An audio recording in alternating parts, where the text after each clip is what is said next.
Hello everyone, today I'm going to discuss basic measurement theory, and at the end of this module you should be able to discuss measurement systems, explain the block diagram of a generalized measurement system, explain the three major sources of noise in a generalized measurement system, and number 4, discuss the measurements as part of an overall control system. Okay, so let's start by discussing about measurement theory, which is a branch of applied mathematics that is useful in measurement and data analysis. Have you ever questioned yourself about why do we measure, why do we obtain data, and why do we analyze them? Now, the fundamental idea of measurement theory is actually measurements are not the same as the attribute being measured. Now, mathematical statistics is concerned with the connection between inference and data. So when we say inference and data, now when we talk about inference and data, actually the term inference is about observation, no? And we are trying to observe, for example, the background or the environment, and we reach a logical conclusion. You probably practice inference every day. For example, if you see someone eating a new food and he or she makes a face, then you infer he does not like it. Or if, for example, someone slams a door, you can infer that she is upset about something. So basically, we always infer, or we always do inference. Now, which pertains to the data that we gathered from the environment, for example. So those data will be used for inferencing, okay, for reaching a logical conclusion about something. Now, the measurement theory is concerned with the connection between the data and the reality. Both statistical theory and measurement theory are necessary. They are important to make inferences about the reality. So it's all about gathering data through the use of measurement, and the statistics is connected to that because we're trying to infer something from the data that we have gathered. Okay, the basic principles of measurements are the following. They are defined in, let's first define the measurement. For example, measurement is the acquisition of information about a state or phenomenon, no? So we can actually call them the object of the measurement, no? They are always in the in everywhere, no, around us. So this means that a measurement must be descriptive about that state or object we are measuring. There must be a relationship between the object of measurement and the measurement result. Another idea, the second aspect of measurement, is that it must be selective, no? In the first one, measurement must be descriptive, which means there must be a relationship between the object of measurement and the measurement result. On the other hand, the second aspect, it must be selective, which means it may only provide information about what we wish to measure, we call it the measurand, and not about any others of the many states or phenomena around us. The third one is sufficient aspect of measurement is that it must be objective, and the outcome of the measurement must be independent of an arbitrary observer. Okay, another definition that we will try to discuss is the definition of instrumentation. Now, in order to guarantee the objectivity of a measurement, we need to use artifacts. These are called tools or instruments.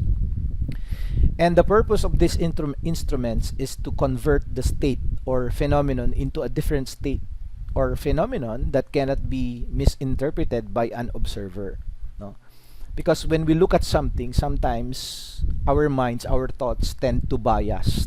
Therefore, we need an instrument or tool that will convert a state to another state or a phenomenon to another phenomenon, and that cannot be biased, no? That cannot be misinterpreted by the observer. And the field of designing measurement instruments and systems is called instrumentation. And instrumentation systems must guarantee the required descriptiveness, the selectivity, and objectivity of the measurement. So basically, these three properties that you see from here, they are all related to the basic principles of measurement. Now, we may ask, why measuring, no? So if we can define science, no, as pure science, it has the sole purpose of describing the world around us, and it's responsible for our perception of the world. So how do we see the world? And in pure science, we can actually form a better, more coherent and objective picture of the world, no, based on the information that the measurement provides. So basically, those are the things why we tend to measure things, no? In other words, the information allows us to create models of the world, and after we create some models, we formulate laws and theorems, no? We form hypotheses, etc. And then after that, we determine by measuring whether these models, hypotheses, theorems, and laws are a valid representation of the world. And this is done by performing tests. We call it measuring or measurements. This is to compare the theory that we tend to develop with the so-called reality. Now, in terms of applied science, science intended to change the world, and it uses the methods, the laws, and the theorems of pure science to modify the world around us, because that's the term applied, no? The term applied means we tend to change the world by applying what we have developed for the laws, the theorems, and the methods that we have. In context, the purpose of measurement is actually to regulate, to control or change the surrounding world directly or indirectly. And the results of this regulating control can be tested and can be compared to the desired results and any further corrections that can be made. So we can take a look at an example of that, no? So for example, if your daddy or your father has a car, no? For instance, you have noticed that the car's tire seems a little bit has less pressure, for example, no? So we might fear that the tire pressure is abnormal. So it's very dangerous if you travel on a road with a car with tires with less pressure, no? So what we tend to do is to perform measurement. Okay? So your hypothesis is that the tire pressure is abnormal. That's your hypothesis. And then after your hypothesis, you tend to perform measurement, and then you can find out if the pressure on the tire is actually okay or not. And then, of course, if you see some abnormalities on the pressure, whether it is high or low, you alter or you change the pressure if it was abnormal, no? Just what I am talking about, no? We observe through pure science, but then again through applied science, we tend to change something, no? Because of what we tend to measure and interpret in the world around us. All right? Now, traditionally, the measurement systems that we have nowadays, no, it's used to measure physical and electrical quantities. For example, mass, we measure the mass of the objects, people, etc. We also measure temperature, pressure, capacitance and voltage. No, those are for electronics and electrical properties or quantities. And measurement systems can be designed to locate things or events such as the epicenter of the earthquake, employees in a building, partial discharges in a high voltage power cable, or a landmine. No? So there are various things that we can measure in life actually.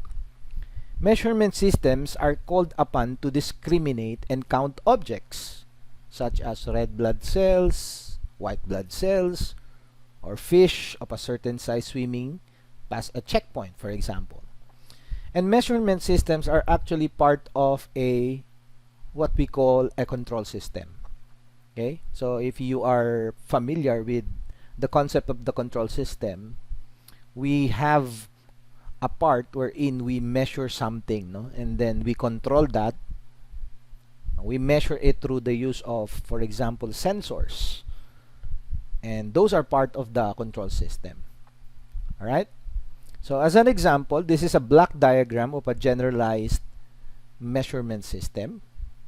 Okay, so you can see some parts of the overall generalized measurement system. No? We have a digital computer here. Okay, and this digital computer is connected to some circuits. Okay, so in the input part of the generalized measurement system, you will see the quantity that is being measured here, no? And along with that quantity under measure, no, we call that QUM, the quantity under measure. Along with that is the noise accompanying the QUM. No? When we measure something, it is inevitable. No? It is very unavoidable that we have noise. No? Because we are in the environment. Actually, we tend to have physical or logical noises around us. Okay, so we have a sensor here connected to it, and then we also have the noise from the electronic part.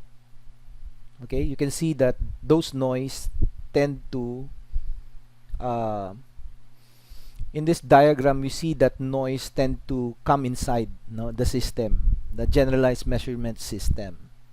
Now, even we have the amplifier here and the signal conditioning filter here. So all of it, we really cannot avoid noises. No, the red parts here that you see here are all noises that come inside the generalized measurement system. Okay, we have an amplifier here. We have an analog to digital converter, and along with that, we also have equivalent quantization noise. No, so when we convert analog to digital converter, we also learned from our past lessons that we tend to have noises. No, and we call it the equivalent quantization noises. Okay, so the other parts are all required to be able for this generalized measurement system to run. No, we also have an anti-aliasing low pass filter so that the noise that come inside will be filtered until such those are connected with the oscilloscope, no, as well as the analog tape recorder here. Okay, which records the values being measured. Okay, so this is an example of a block diagram of a generalized measurement system. Now, taking a look inside the measuring system, we have the QUM, or the quantity under measure. So it can be converted to a useful form such as voltage. Of course, we cannot you cannot use input of analog signals into this system without even converting it to a digital system. Okay, so they can be converted into a form. For example, if they are voltage, current, or physical displacement, they will be converted into a form that can be read by the system. Okay, using an input transducer or a sensor. Now a sensor, as you can see from here, we have a sensor here. Its output is assumed to be voltage, is amplified, okay, and be filtered by a signal conditioning subsystem. Okay, and the signal conditioning subsystem is used to amplify, also to give a low or match output impedance, and to improve the SNR, or we call it the signal to noise ratio of the analog signal proportional to the quantity under measure, or QUM. Okay, so let's try to focus on the overview of the signal conditioning, no? The one that we see here, the signal conditioning subsystem, wherein the voltages or currents that are obtained directly at the output of the sensor are generally low level and contain additive noise and coherent interference, no? Pick up from the environment of the quantity under measure and from the sensor itself. And sometimes, no, based on the illustration, the measurement process or the sensors introduces a non-linear distortion of the quantity under measure, which must be linearized. Now, the analog signal conditioning module following the sensor must perform amplification of the sensor output voltage, as well as perform linear filtering on it in order to improve the SNR. Now, SNR means the signal to noise ratio. Now, such amplification and filtering is usually performed by a low noise instrumentation amplifier followed by an op-amp active filters, no? So you can see from the illustration. Compensation for inherent nonlinearities is mostly or easily done digitally using computers. So that's why we have a computer set up in our generalized measurement system. And digital signal conditioning can also be used to effectively remove the coherent interference accompanying the quantity under measure and to calculate functions of the sampled signal. Now, getting back in the later part of the illustration, no, you can see here the personal computer here. They are fed into the output digital words are fed into this computer, and once it is in the computer, the signal can be processed. It can be stored on various storage media such as hard disk or any storage device. However, we also have some devices here, like for example, we have here the some recording devices, no, wherein the conditioned analog signal can be distributed to this display or DSO. So we have a display here and the recording device. The display here is the oscilloscope, no? And the recording device that we can see here is used to store the analog signals that can be recorded. And the signal can also be passed through LPF. So this is the part wherein an analog digital controller, okay, or analog to digital converter and an amplifier is used, or this is what we call the anti-aliasing filter, no? The signal can pass through this LPF, low pass filter, which contains the two, no, the ADC and the AAF. Okay, so periodically the signals here are converted to digital words which are stored in this computer. Alright, now there are three major sources of noise, no, as I have mentioned a while ago, but this time we'll try to focus on those noises in the system. The first is the environmental noise, no, we call it the N1, no. This is the noise sensed along with the quantity under measured. The noise 2, you can see from here, we have a noise 2 here, is the noise associated with the electronic signal conditioning system, no, referred to its input. So basically we have uh, the noise there. And the third one here inside the low pass filter, we call it the entry or the equivalent noise generated in the analog to digital conversion process, or what we call the quantization noise. All right? So basically those are the three major sources of noise in the generalized measurement system. Now let's try to discuss about the errors in measurements. No? So these errors are categorized into different ways. For example, we have the first one, which is the gross errors, and these errors are can happen from human mistakes, no? And this can happen, for example, during the reading of the instrument, no? Reading the instrument before it has reached its steady state, and this type of premature reading produces what we call a dynamic error. Okay? Not eliminating parallax when reading an analog meter scale, no? Incorrect interpolation between analog meter scale markings, no? For example, you can find this in the market, wherein um, actually some of the vendors are tweaking the scales in order to profit from it. So basically those things are called measurement errors. Another thing is that mistakes in recording measured data, no? And in calculating the derived measurand. And of course, one of the things that we can also consider as a gross error is the misuse of the instrument.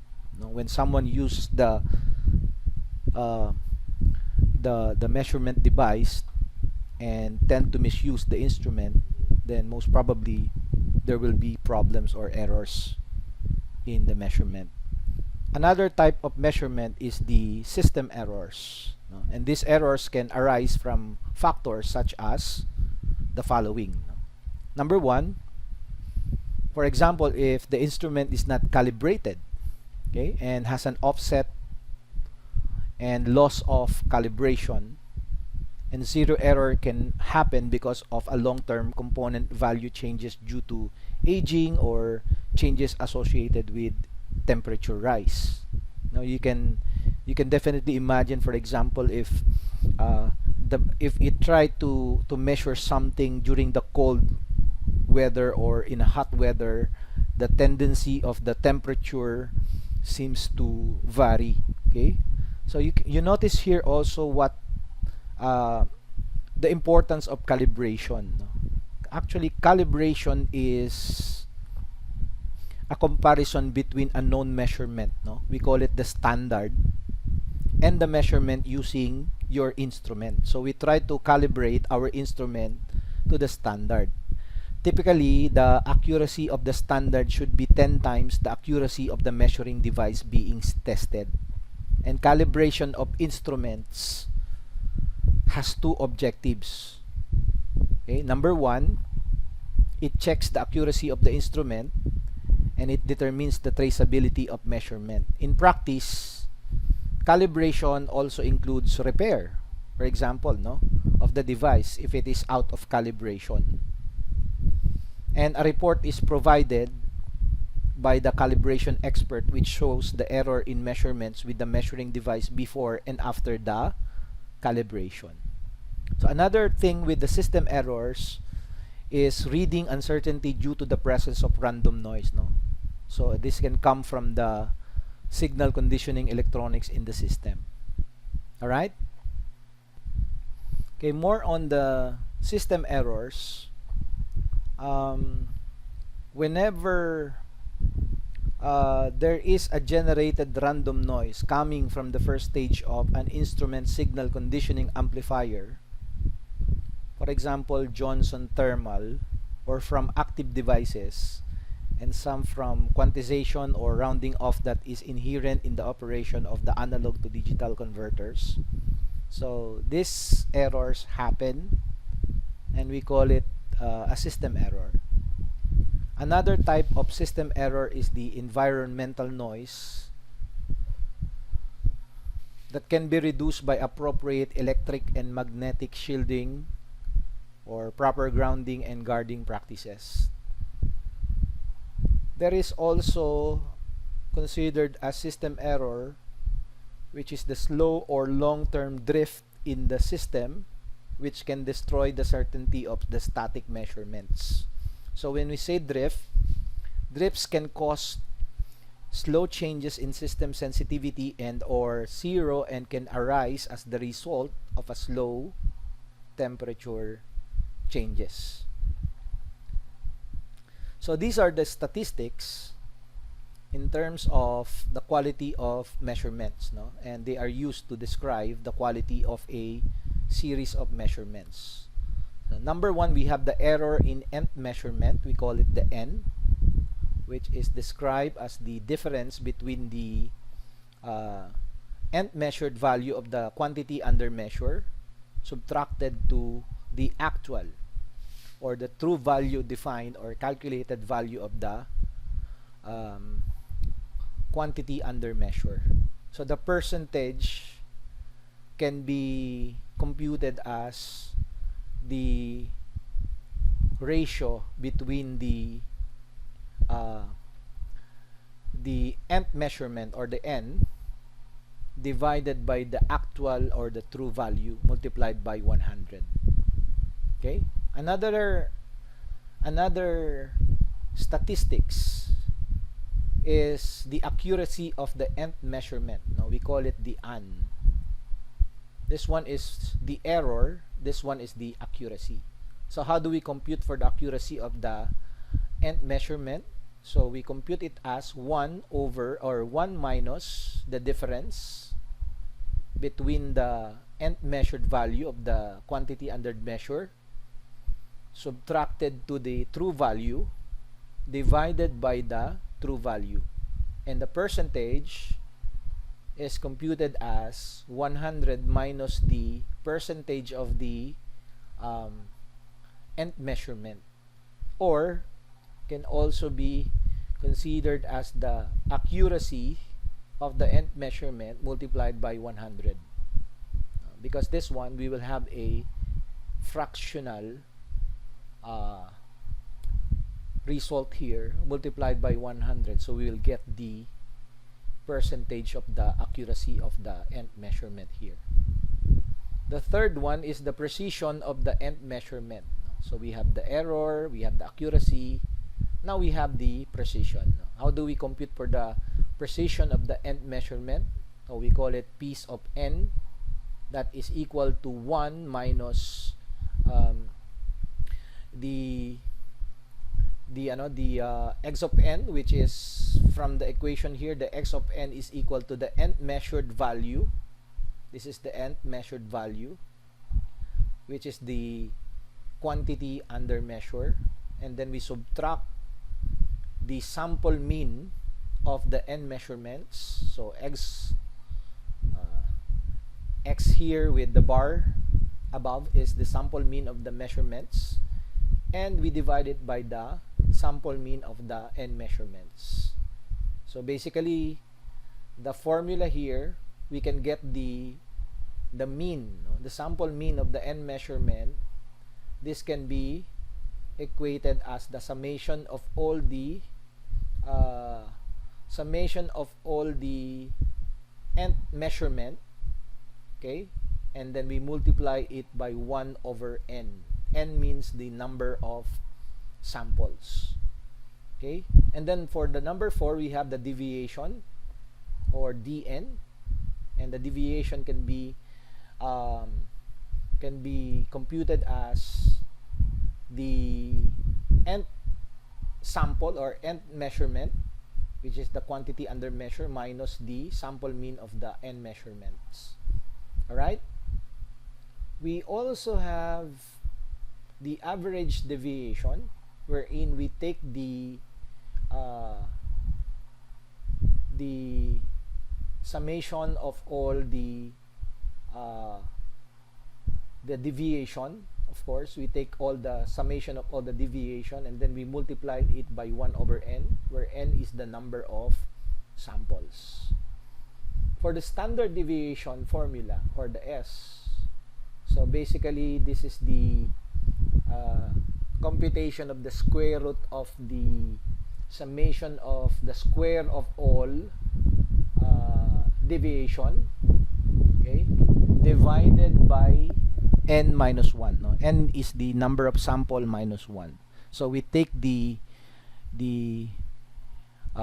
quotient of those two values and then we take the square root. So that's basically the standard deviation.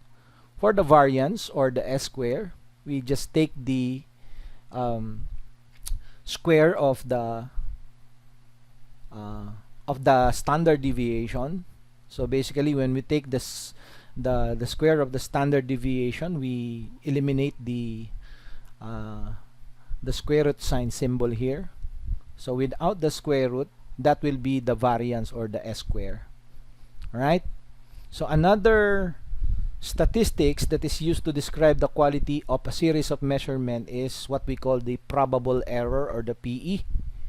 And this one is defined such that there is a 50% probability that the x of n, so we remember that the x of n is the nth measured value of the quantity under measured, okay, and it lies between x bar.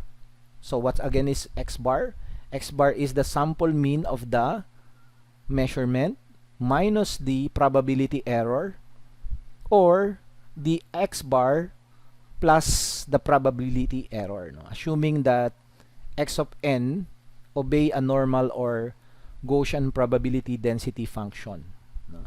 So usually the probability error can be equal to 0.6745 s. Okay, another statistic is the resolution, no? In measuring quantity under measure, it's related to the precision of the measurement and is basically the smallest unit of the quantity under measure which can be reliably be detected. Okay, so another statistics is the limiting error, no? It is given by manufacturers to define the outer bounds or the expected worst case error, no? And it's very important parameter in use in specifying instrument accuracy. We also have the least mean square linear graph fitting, or we call it the linear regression, wherein we call it as a technique used to obtain the optimum linear fit of the form y is equal to mx plus b. So basically this is the linear equation here that we can see. We have the slope and the intercept. Okay, so to a noisy set of n measurement points, so we can tend to measure the least mean square linear graph fitting or the linear regression using this formula. Now we have what we call the calibration, no? I mentioned a while ago that the calibration is a comparison between a known measurement or a standard, no? And we're talking about standards now, and standards are used in measurement, no? And one of the main concerns of all those who have occasion to make a measurement is whether the instrument is calibrated or not, no? So when you look at an instrument, for example, no, basically the technician will have to check on the instrument whether it is calibrated or not, no? For example, no? So for example, when you look at, or when you want to try to use an oscilloscope, before you use it, you calibrate the oscilloscope, no? And calibration is actually measuring and checks the accuracy of the instrument and determines the traceability of the instrument or the measurement. And it also includes repair of the device, no? And reporting whether there is an issue on the device or not. And calibration implies observing the instrument's performance when measuring a standard of some sort. No? And it's very important, along with precision, to enable accurate measurements to be made. No? That's why we are doing calibration in our instruments. Now, the next slide will tell us about the standards. Okay? And these are physical representation of the quantity under measure whose true value is known with the great accuracy. And the standards can be classified as the following. No? We have the international standards. We also have the primary standards, the secondary standards, and the working standards. So let's try to discuss one by one. For example, we have the international standards. So what are international standards? I hope you are familiar with the international standards. They are defined by the international agreements and are kept at the International Bureau of Weights and Measures in Severs, France. No? For example, the kilogram mass. Okay, so this is an example of a standard, no, of measurement, the kilogram mass. And it is not available on a daily basis for calibration or comparison because this is already the standard measurement. Okay? The second one is the primary standards, no? And they are maintained in national standards laboratories in countries around the world. And they represent some of the fundamental physical and electrical units as well as some derived quantities. They are also independently measured and calibrated at the various national laboratories and compared against each other. The third one are the secondary standards, which are reference standards, which are initially calibrated from primary standards and then used in industry and research labs on a daily basis to calibrate their working standards. So basically, this is another form of standard wherein the primary standards are calibrated into an industry setting or a research lab setting. Okay? So it's different from the primary and the international standard. So basically, the international standards are quantities that cannot be changed, no? Because they are already standards. That's why it's called the standard. And the number 4 is the working standard, no? Wherein they are calibrated against secondary standards and are used in daily basis to check and calibrate working laboratory instruments. No? Basically, when we for example, we are doing measurements in a laboratory, we're calibrating the secondary standards so that we will use it for our laboratory instruments, for example. Okay, so let's check some physical standards. For example, we have the unit. So units are specified and defined measurement of a certain quantity that is described. Okay, that's basically a unit. Okay, and then we have the SI. So SI means system or system international or system of units. So this international system of units is an agreed system of definition and standards. So to describe fundamental quantity or physical quantities by the international committee. So basically this committee involves engineers, scientists, and laboratory technicians. Okay? For example, in terms of length, so in the year 1120, okay, King Henry I of England implemented the measurement in terms of yard. Okay? So that's why we hear 2 yards, 3 yards, 4 yards, etc., etc. And then in France, we have heard already of the foot. No, until now, foot is used. No, in even yard is used until now. No, the foot was initiated during the time of King Louis XIV in France. No. Meanwhile, in 1799, meter became the legal standard of length in France. Okay, so we call yard and foot as English system of measurements, no, while meter is a metric system. Okay, another one is the meter.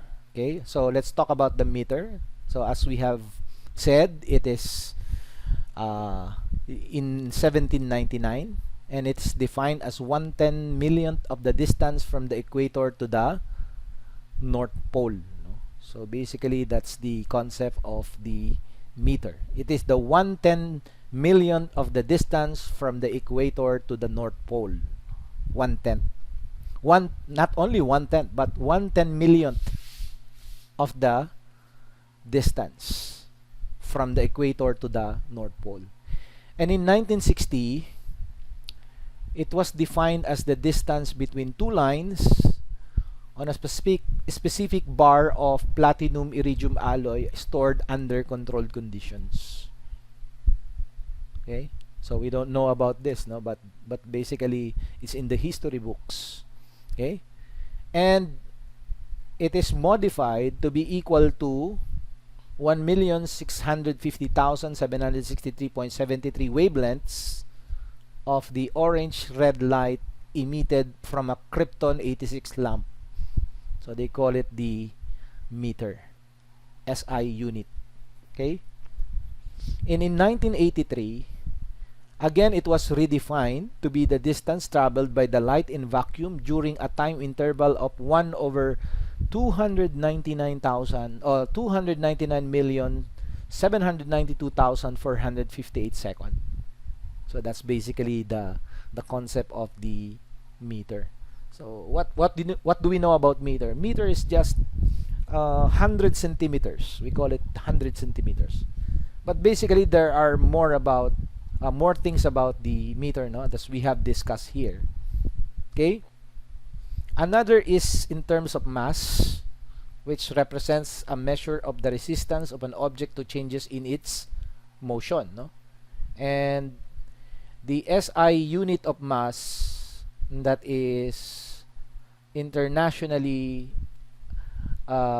defined is what we call the kilogram. Okay, so this is the IS in terms of, or the SI in terms of mass, unit of mass, the kilogram. And it is defined as the mass of the specific platinum iridium alloy cylinder kept at the International Bureau of Weights and Measures as in Severs, France. Okay, so I don't know how to pronounce this. Is this Severs or Sevres, France? Another measurement or of some physical standards is the temperature, no? So measure of the thermal energy in a body, which is the relative hotness of coldness of a medium, and is normally measured in degrees using one of the following scales, no? We have plenty of scales in terms of temperature. We have the Fahrenheit, Celsius, or we call it also centigrade, and then we have the Rankine, or sometimes they call it Rankine, and we have the Kelvin. But the SI unit of temperature is not Fahrenheit, it's not centigrade or Celsius, it's the Kelvin, no? And then we have the absolute zero in terms of temperature, where the temperature is in all molecular motion ceases, or the energy of the molecule is equal to 0. Okay? In terms of Fahrenheit scale, so that we may have some background about it, this is the first temperature scale to gain acceptance, no? And it is proposed in the early 1700s by Fahrenheit, no? He's a Dutch, I don't know if he's a physicist or a scientist, but definitely the year was in 1700s. Okay, 2 point of reference chosen from 0 to 100 degrees, where the freezing point of a concentrated salt solution and the internal temperature of the oxen. Okay, the next is the Celsius or centigrade. Actually, they are all named, no? And this was also proposed in the mid 700s by Celsius, which is a Sweden citizen. It was proposed that the temperature readings of 0 degrees and 100 degrees, giving 100% or 100 degree scale for the freezing and the boiling points of pure water at 1 atmospheric pressure. Okay?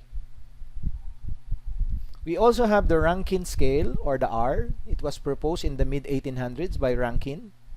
It's a temperature scale reference to absolute zero that was based on the Fahrenheit scale. No? A change of 1 degrees Fahrenheit is equal to a change of 1 degree Rankine. And the freezing and the boiling point of pure water are 491.6 degree Rankine and 671.6 degree Rankine respectively at 1 atmospheric pressure. Finally, we have the Kelvin scale. Okay, so the Kelvin scale is named after Lord Kelvin, and it was proposed in the late 1800s. It is reference to absolute zero, but based on the Celsius scale, wherein a change of 1 degree Celsius is equal to a change of 1 Kelvin. And the freezing and boiling point of pure water are 273.15 Kelvin and 373.15 Kelvin respectively at 1 atmospheric pressure. And the degree symbol can be dropped when using the Kelvin scale. Now we have some SI based units here, no? And this table summarizes the fundamental SI units determined by an international treaty signed in 1960s. All other physical and electrical units are derived from the basic SI units. Now, in terms of length, we have the meter, okay, and the uncertainty of the approximate uncertainty of the meter is 3 multiplied by 10 raised to negative 11. In terms of time, we have the seconds, okay, and the uncertainty is 1 multiplied by 10 raised to negative 13. In mass, we have the kilogram, okay, and the uncertainty is multiplied by 5 multiplied by 10 raised to negative 9. In terms of current or electric current, we have the ampere or A. The approximate uncertainty is 1 multiplied by 10 raised to negative 6. And in terms of temperature, we have the Kelvin. Okay, it is 2.5 by 10 to raise to negative 4 approximate uncertainty. In terms of luminous intensity, we have the candela. Okay, so this may seem familiar to you. No, we call our candles candles, no, from the word candela, which is the luminous intensity. The approximate uncertainty is 1.5 by 10 raised to negative 2. And the amount of substance, which is equal to mole. Okay, so there is no given approximate uncertainty with that. Okay, so now that we know the different SI units, now in terms of length, in terms of mass, in terms of different things, now temperature, etc., etc. So basically, those are the things that are available in terms of the basic measurement theory, no, that we have discussed today. Okay, and those units that you have seen are all defined in many books, and also you can find it from the internet if you want to know more about it. So you can search for it, and you can find the definitions and applications of how we can use those units, no, basic units of SI, International System of Measurements. Now we have the final slide that I will show you is the measurement as part of the overall control system, no, given from the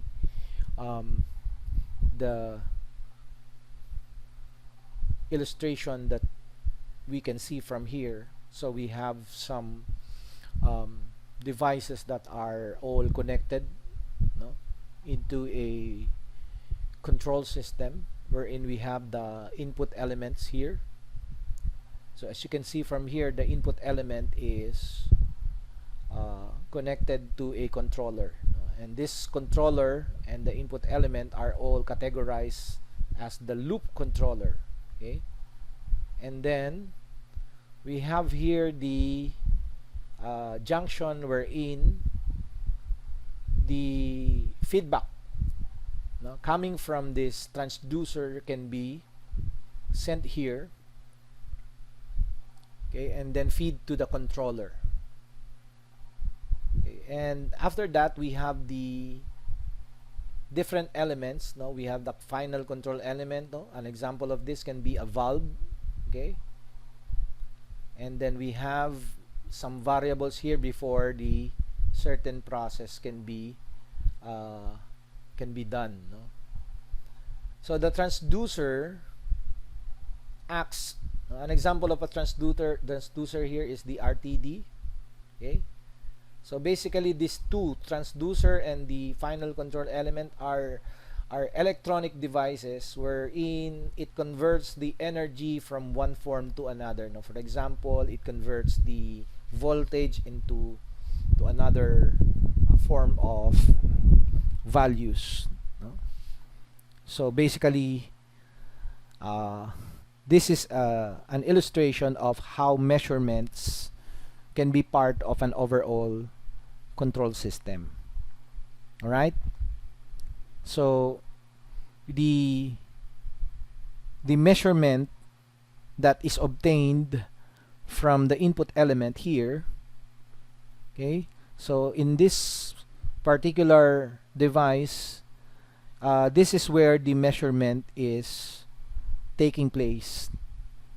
Okay, wherein the variable, no, that is inputted from the loop controller is converted from one form to another form, no, before it finally proceed to this particular process wherein the controlled variable, okay, or the process variable will be executed somewhere here. No, it's definitely this one will be connected. No, but if the since it is a controlled variable, it tends to loop inside again, no, because we have a what we call a control system, no, a closed control system wherein the tendency of the loop, it's that it will tend to loop back on our control setting. No, so definitely the adjustment of the variables or different measurements are done here before it all before it goes again to the final control element and proceed to the process elements. All right, so basically this is how we can interpret the illustration that was given to us. Okay, so from this lesson we understand the different measurement systems. Okay, and then we discuss the block diagram of the generalized measurement systems. We also discussed the three major source of noise in a generalized measurement system: the N1 noise, N2, and N3 noise. And then finally we discussed the measurements as part of the overall control system. So if you have some questions regarding our topic today, so feel free to ask your questions, and thank you very much for your attention.